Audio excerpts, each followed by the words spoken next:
ସମ୍ପର୍କର ମୃତ୍ୟୁ ନାହିଁ। ମଣିଷର ବ୍ୟବହାର, ସ୍ୱଭାବ ଓ ଅହଙ୍କାର ତାକୁ ମାରି ଦେଇଥାଏ।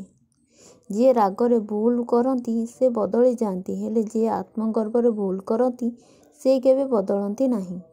ଯାହା ସାହାଯ୍ୟ ସେ ହିଁ କରିଥାନ୍ତି ଯାହାର ପ୍ରକୃତ ହୃଦୟ ଅଛି। ଓ ହେଲେ ଆଜିର ଲୋଭୀ ମଣିଷ ନିଜ ମା ବାପାଙ୍କୁ ବି ଭୁଲି ଯାଇଛନ୍ତି। ଯିଏ ଅତ୍ୟଧିକ ଗର୍ବ କରେ ତାର ସେହି ଗର୍ବ ରହେ ନାହିଁ। ଦିନେ ନା ଦିନେ ତା ଗର୍ବ ଭାଙ୍ଗେ, ଅହଙ୍କାର ତୁଟେ।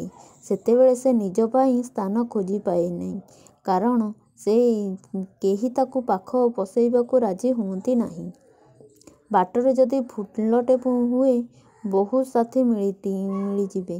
ସାଥୀ ହୋଇ ବାଟ ଚାଲିବା ପାଇଁ ଯଦି ବାଟରେ କଣ୍ଟା ହୁଏ ତ ନିଜର ଲୋକ ବି ହାତ ଛାଡ଼ି ଦେଇ ନିଜ ସ୍ୱାର୍ଥ ପାଇଁ। ତୁମର ଭଲ ସମୟ ଚାଲିଥିବା ବେଳେ ଅଚିହ୍ନା ଲୋକ ମଧ୍ୟ ନିଜର ଭଳି ବ୍ୟବହାର କରନ୍ତି, କିନ୍ତୁ ଖରାପ ସମୟ ବେଳେ ଚିହ୍ନା ଲୋକ ମଧ୍ୟ ଅଚିହ୍ନା ଭଳି ଅଭିନୟ କରନ୍ତି। ନିଜକୁ ଖୁସିରେ ରଖିବା ଦାୟିତ୍ୱ ନିଜର ହିଁ ଅଟେ।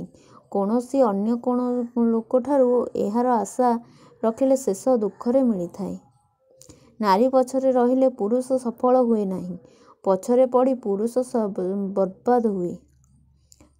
ବୋହି ଯାଇଥିବା ପାଣି, ବାହାରି ଯାଇଥିବା କଥା, ବିତି ଯାଇଥିବା ସମୟ ଓ ଚାଲି ଯାଇଥିବା ପିଲାଦିନ ଜୀବନରେ କେବେ ଫେରି ଆସେ ନାହିଁ।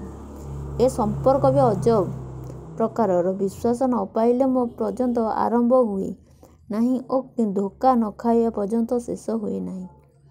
ସେଇମାନଙ୍କ ପାଖକୁ ସବୁବେଳେ ଦୂରେଇ ରୁହ ଯେଉଁମାନେ ଆପଣଙ୍କୁ ନିଜର କାମ ପାଇଁ ବ୍ୟବହାର କରିଥାନ୍ତି ଏବଂ କାମ ସରିଗଲା ପରେ ଅଚିହ୍ନା ପରି ଆପଣଙ୍କୁ ଦୂରେଇ ରଖିଥାନ୍ତି।